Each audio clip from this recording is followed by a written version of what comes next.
Sa mundo ng basketball, inaasahang magkakaroon ng mga PBA games sa mga bansang Dubai at Bahrain. Simula Oktubre yan ngayong taon.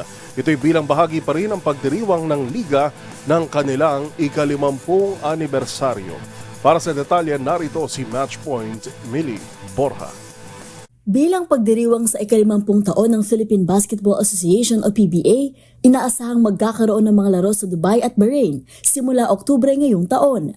Kinumpirma ni Commissioner Willie Marshall na may naging kasunduan upang idaos ang isang laro sa Dubai sa Oktubre at posibleng double-header sa Bahrain sa Disyembre. Nasa Dubai si Marshall noong nakaraang linggo kung saan nakipagpulong siya kay Ellie Flemings ng Dubai Basketball at Mark John Carr ng Coca-Cola Arena sa gitna ng Basketball Champions League Asia kung saan kumatawan ng Meralco Bolts para sa PBA. Ayon si Commissioner, may mga potensyal ng team na magsasagawa ng laro abroad pero hindi pa ito inununsyo sa kasalukuyan. Nakatanggap din ng mga proposal ang PBA mula sa Qatar at Saudi Arabia para magdaos ng mga laro sa mga nasabing bansa sa susunod na taon. Magugunitang nagdaos na rin ang PBA ng mga exhibition game sa Bahrain at Saudi Arabia, habang sa Dubai naman ay nagkaroon na ng mga opisyal na laro noong 2019, gaya ng San Miguel vs NLEX at NLEX vs Barangay Ginebra sa Governor's Cup. Para sa MBC TV Network News, ito si Millie Borja ng DZRH TV, una sa Pilipinas, una sa Pilipino.